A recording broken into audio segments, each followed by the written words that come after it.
Hello সবাই। আজকের গল্পটি রহস্য আর আতঙ্কে ভরা। একটা গ্রাম যেখানে বাতাস বয়ে আনত শুধু কান্নার শব্দ। কেউ একবার সেই কান্না শুনলে আর আগের মতো থাকত না। গল্পের নাম হাওয়ায় কাঁদা। ভিডিওটি শেষ পর্যন্ত অবশ্যই দেখবেন। আর হ্যাঁ, চ্যানেলটি সাবস্ক্রাইব করতে ভুলবেন না। পাহাড়ি অঞ্চলের এক প্রত্যন্ত গ্রাম, মেঘমারা।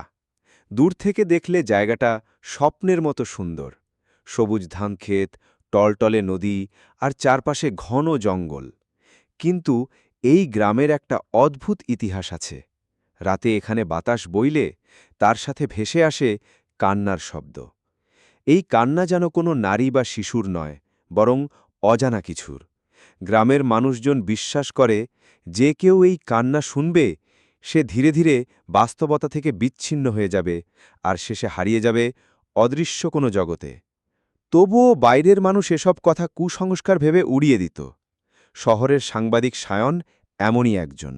সে শুনেছিল হাওয়ায় কান্নার গল্প, আর তা নিয়ে প্রতিবেদন করতে মেঘমারায় চলে এলো। গ্রামের মানুষরা তাকে সতর্ক করল, রাতে একা বাইরে যেও না, বাতাস শুনলে কান বন্ধ করে ফেলো। কিন্তু সায়ন এসব কথায় হেসে উড়িয়ে দিল। প্রথম রাতে সে গ্রামের প্রান্তে দাঁড়িয়ে বাতাস রেকর্ড করার চেষ্টা করল। ঘড়ির কাঁটা যখন রাত 12টা ছুল, হঠাৎ বাতাস বয়ে গেল এক ভয়ানক হাহাকার নিয়ে। সেই হাহাকার যেন ভেতরটা কাঁপিয়ে দিল। সায়ন শুনল কেউ যেন কাঁদছে, চিৎকার করছে, করুণভাবে ডাকছে, আমাদের ফিরিয়ে দাও। তার শরীর ঠান্ডা হয়ে গেল। সে রেকর্ডিং বন্ধ করে দ্রুত ঘরে ফিরে এলো।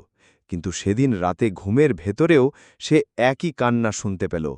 পরের দিন সকালে গ্রামের বৃদ্ধ মানুষজন বলল, এই কান্না আসলে বহু বছর আগে পাহাড় ধসে মারা যাওয়া মানুষদের আত্মার। তারা বাতাসে বন্দী হয়ে যাচ্ছে আর মাঝে মাঝে মুক্তির জন্য কান্না করে।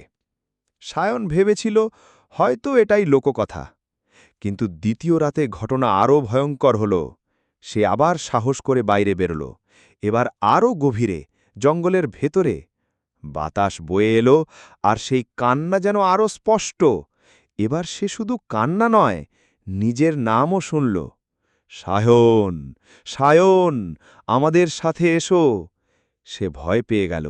বাতাস যেন তাকে টেনে নিচ্ছে। গাছের ডালপালা ঝাঁকাচ্ছে, পাতা কাঁপছে, চারদিক কুয়াশায় ঢেকে গেল। সে দৌড়ে পালাতে চাইল, কিন্তু পায়ের তলায় মাটি যেন নরম হয়ে গেল। মনে হলো অদৃশ্য হাত তাকে টেনে নিচ্ছে। অবশেষে অনেক কষ্টে সে ঘরে ফিরতে পারল। কিন্তু সেদিন থেকে তার চোখে মুখে পরিবর্তন দেখা গেল। সে চুপচাপ হয়ে গেল, কারো সাথে কথা বলতো না। মাঝে মাঝে একা বসে বাতাসের সাথে কথা বলত। গ্রামের লোকেরা বুঝল সায়ন আর আগের মতো নেই। বাতাস তার আত্মাকে ধরে ফেলেছে। এক সপ্তাহ পর এক ঝড়ের রাতে সায়ন নিখোঁজ হয়ে গেল। ঘরে শুধু তার রেকর্ডার পড়েছিল।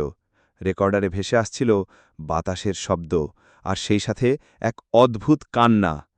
কান্নার ভেতর মিশেছিল সায়নের কণ্ঠস্বরও, আমাকে বাঁচাও, আমি এখানে বন্দী। এরপর থেকে গ্রামের মানুষ বলে বাতাসে আরেকটা নতুন কান্না যোগ হয়েছে। এখন তারা আগের কণ্ঠের সাথে সাথে সায়নের কণ্ঠও শুনতে পায়। এবং আজও মেঘমারার বাতাসে রাত হলেই শোনা যায় সেই অদ্ভুত অচেনা হাহাকার, যেন পৃথিবীর কোনো শোক থেমে নেই। এই ছিল হাওয়ায় কাঁদার ভয়ঙ্কর গল্প। আপনি যদি এই গ্রামে থাকতেন আর বাতাসে এমন কান্না শুনতেন, কি করতেন? কমেন্টে জানাতে ভুলবেন না। আর হ্যাঁ, যদি গল্পটি ভালো লেগে থাকে তাহলে লাইক দিন, আর নতুন ভৌতিক গল্প পেতে চ্যানেলটি সাবস্ক্রাইব করুন। পরের ভিডিওতে আবার দেখা হবে।